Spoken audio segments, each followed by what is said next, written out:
Sou Maria Marighella, sou atriz. Acabei de sair da Funarte, da gestão, né? Eu estava na coordenação de teatro da Funarte, nessa gestão do Juca Ferreira.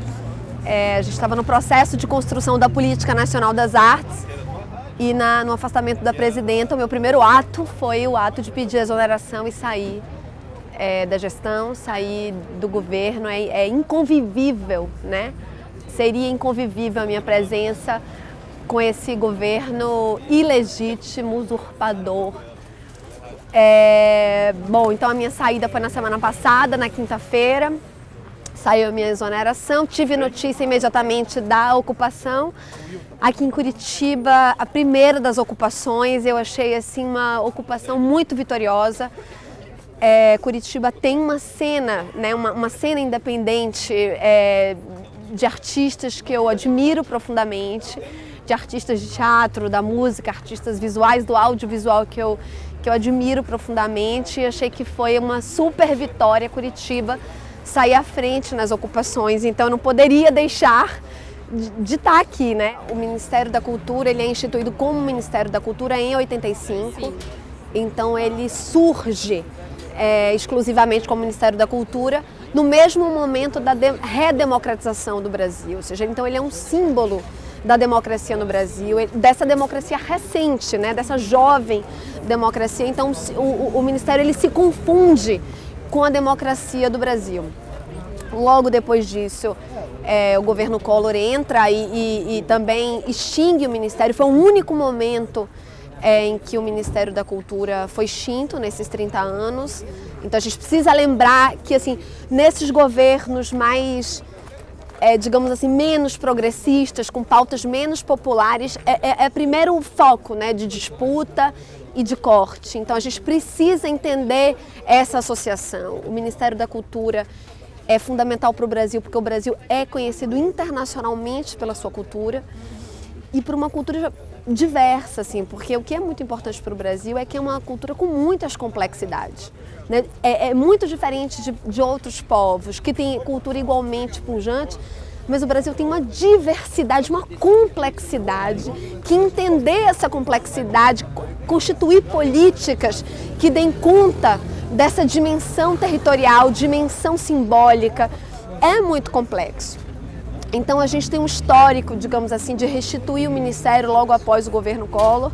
E obviamente a gente tem um marco histórico que é a partir de 2003, quando Gilberto Gil, nosso querido artista, assume o Ministério da Cultura, e aí começa um novo ciclo em que a gente vai ampliar, digamos assim, vai dar outra dimensão, complexificar essa dimensão de cultura no Brasil. Ou seja, expandir esse conceito e, a partir disso, introduzir na cultura e nas políticas públicas uma série de minorias, né? Ou seja, porque a gente vai institucionalizar políticas públicas para diversas minorias.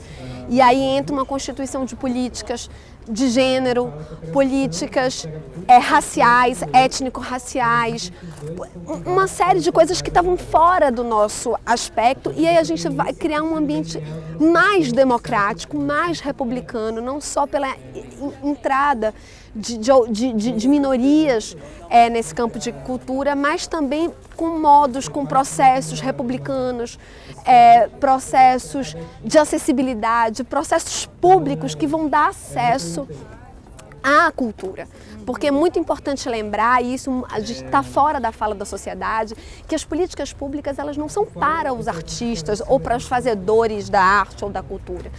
As políticas públicas do campo cultural e das políticas públicas para as artes, elas são para a sociedade como um todo, para a sociedade civil. A cada vez que o Ministério investe, por exemplo, nas artes, o objetivo é que a sociedade tenha acesso àquele bem, ao bem artístico, ao bem cultural. Ou seja, ele não beneficia o artista, ele beneficia a sociedade. Quando a gente, por exemplo, descentraliza os recursos, tentando chegar ao norte, tentando chegar ao nordeste, ao sul, ao centro-oeste, expandindo o acesso, a gente quer que essas comunidades desses lugares tenham acesso de políticas que tradicionalmente, originalmente, são concentradoras. São concentradoras ali naquele eixo econômico do país. Ou seja, a gente precisa ampliar esse direito. Então a primeira coisa é um erro, na verdade, quando a gente se deixa enganar, né, por esse discurso que os artistas se beneficiam. Quem se beneficia é a sociedade que passa a ter acesso a uma produção simbólica, né?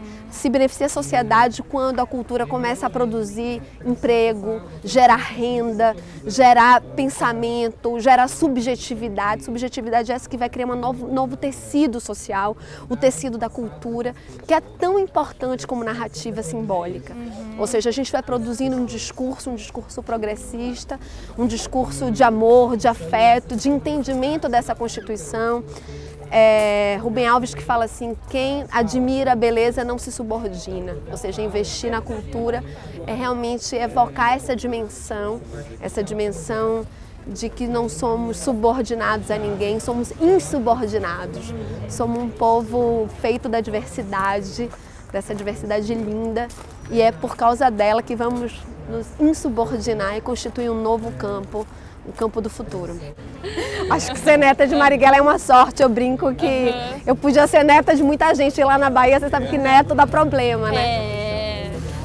Não, mas claro que ser neta de Marighella é uma sorte ser neta, né, de um homem que é símbolo de resistência, símbolo de luta, símbolo da defesa popular, né, símbolo, um homem que lutou pela soberania, né, brasileira, que acreditou no povo brasileiro. E é claro, eu acho que Marighella está aí, mas eu acho que ele não está comigo porque eu sou a neta dele, eu acho que ele está na juventude, quando secundaristas, por exemplo, dedicam salas, os secundaristas de São Paulo agora nas ocupações dedicaram salas de estudo a Marighella, eles leem Marighella. Marighella é um símbolo, por exemplo, para o levante popular da juventude, Marighella é um símbolo para os militantes da causa da terra, né? Marighella é símbolo, por exemplo, da luta feminista ainda hoje. Marighella foi um dos primeiros parlamentares, né, que defendeu o direito das mulheres à participação política. Então Marighella é símbolo, eu acho que para muita gente. Eu acho que a história dele ainda precisa ser muito contada para que o povo brasileiro possa se apropriar desse homem, desse lutador, desse combativo homem brasileiro. E a história precisa saber que o Brasil é feito de homens e mulheres combativos, que não se subordinam, né, que disputam e que vão à luta. Eu acho que um momento como hoje, lembrar Marighella é lembrar que é possível e que a história ela é implacável. A história é implacável e Marighella é símbolo disso, de que a história, mais dia ou menos dia, ela se conta. E ela conta, e ela sempre vai contar a verdade. E acho que para a gente terminar, acho que eu vou lembrar Marighella, porque tem muito jovem aqui, muito estudante. E Marighella sempre falava, a despeito dos que pretendem distorcer-lhes o caminho, a juventude está aí confiante em seu destino, determinada a alcançar a liberdade e o progresso. Maravilha. Obrigada, Maria.